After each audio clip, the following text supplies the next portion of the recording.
onto the assembly line.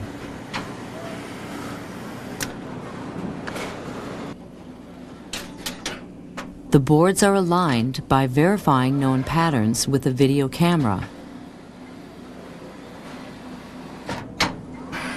In screen printing, solder in the form of paste presses onto the board through a brass stencil.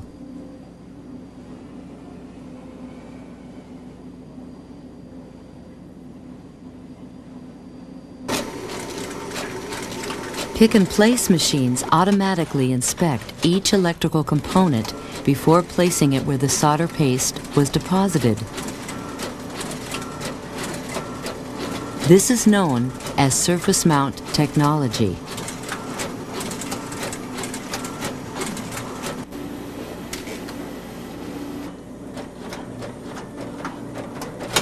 Because of the various sizes and assembly requirements of the components, several different machines are used.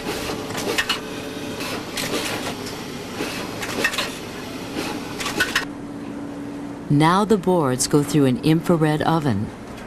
The solder melts or reflows, binding the components to the top side of the board. Surface mount technology allows electronic components to be mounted on both sides of the board. This twin station temporarily glues tiny devices to the bottom of the board until they can be soldered later in the process.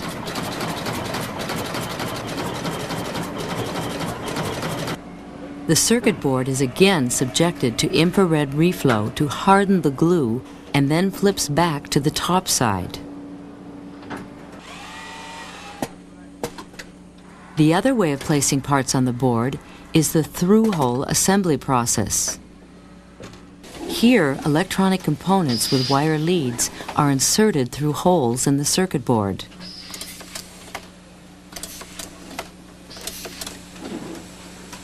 The robot arm picks up multiple parts at one time. These parts are held in specially designed feeder mechanisms. Small components like these speaker connectors automatically present themselves to the robot arm for insertion.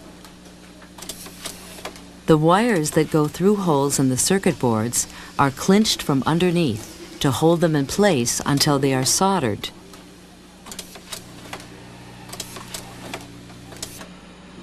This eyelet setter or rivet press secures any large connectors located at the edge of the board which need extra strength.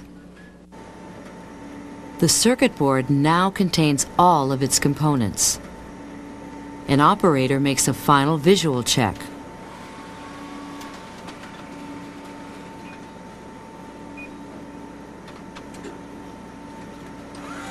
A wave solder machine does the final soldering. The bottom of the board is first coated with solder flux. This substance cleans the leads so the solder may adhere correctly. Bubbly solder preheats the boards before they encounter hot flowing solder. This secures all the leads and any components attached to the bottom of the board. It also fills any vias or other exposed holes in the circuit board.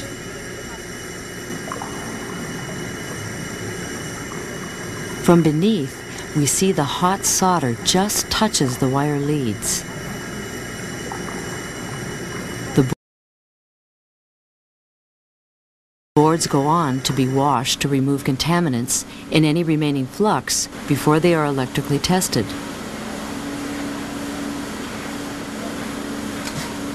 Once they have passed their test, they move on to system assembly.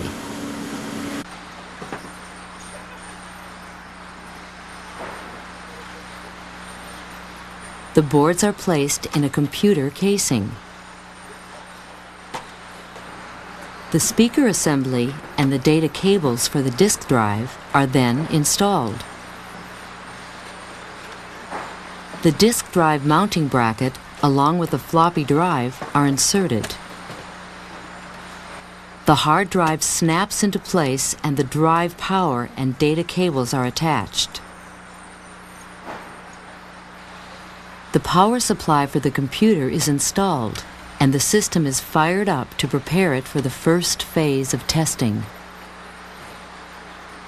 Additional temporary memory and test cards are installed that allow software to exercise all areas of the system.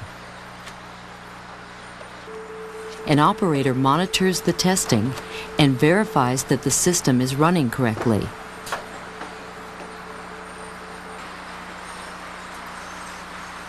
The test cards are removed and the assembly of a personal computer is complete. What allows hardware like these machines to perform various useful operations is the flexibility of software. Software consists of many layers of programs.